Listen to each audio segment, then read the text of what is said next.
Oh, hi, hello there.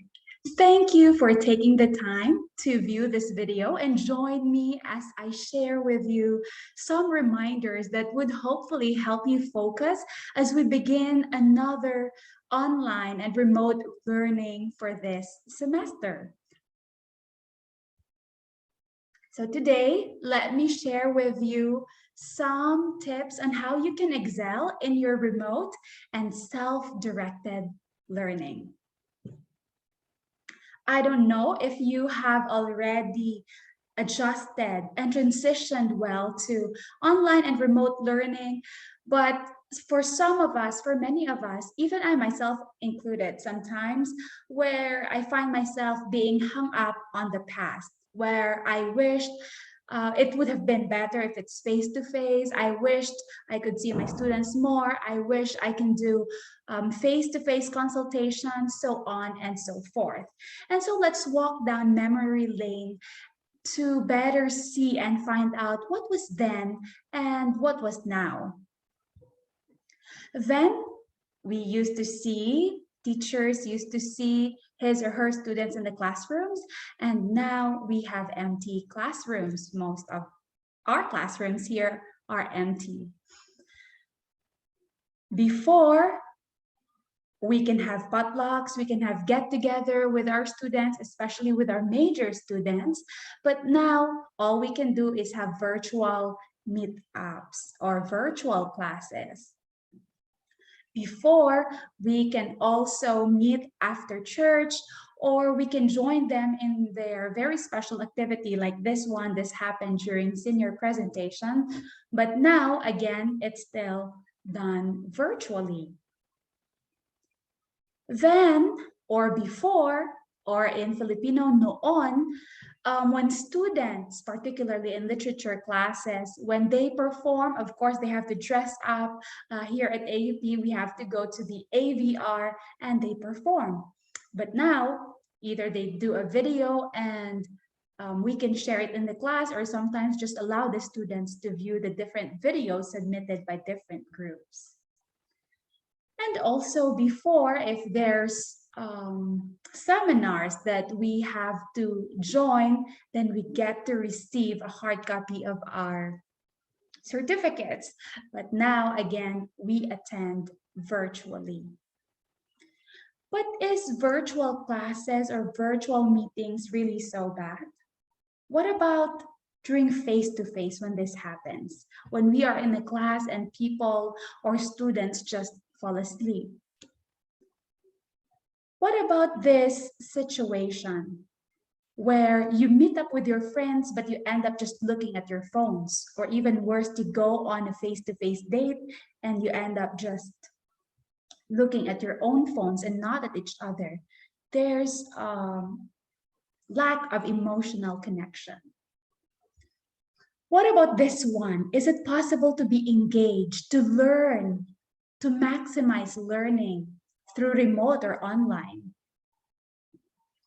Or is it possible for long distance relationship to work?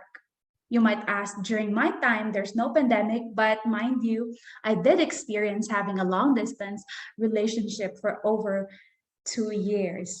As what they say, obviously, a long distance relationship is hard, but like anything worth having, you make it work. What's the emphasis? You make it work. Is your relationship worth it? Is getting a degree worth it? Is doing well in your classes worth it? If your answer is a resounding yes, then you put in the hard work and you make it work. How do we make it work? The most important thing that we have to do at the very beginning is to keep calm. You always see these messages, keep calm, and there's an addition, keep calm, and so on. Keep calm and carry on. I hope you don't do this. Sometimes I find myself doing this, keep calm and panic. Of course, it doesn't help, but I would like you to only end there, keep calm. There's something that we can learn from keeping calm. From the 4 letters of the word come, I would like to share with you 4 just very short but very important tips that I hope you can apply in your online or remote learning. First is C, communicate. Whether you're doing well or you have a difficult time with the class, communicate. You communicate with your professors, with your teachers, you communicate with your friends, with your classmates, communicate with your family. All of these people can give you the support that you need and they can better understand what you're going through. A is attend. In face-to-face classes, attending classes regularly is very important. The same thing with online. We might not have classes, particularly in our course, every meeting or every week, but it's very important. That's why it's even more important to attend all scheduled synchronous meetings. And attending is not just logging on and being there. Attending means that you also attend virtually. You also put your focus on it. So you're there emotionally, you're there mentally. And even though we cannot be together physically, but you are also virtually there. So attend to what you have at the present. It simply means be at the moment.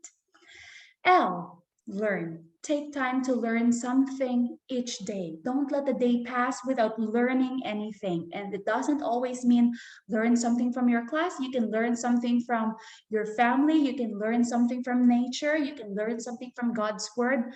But the bottom line is learn.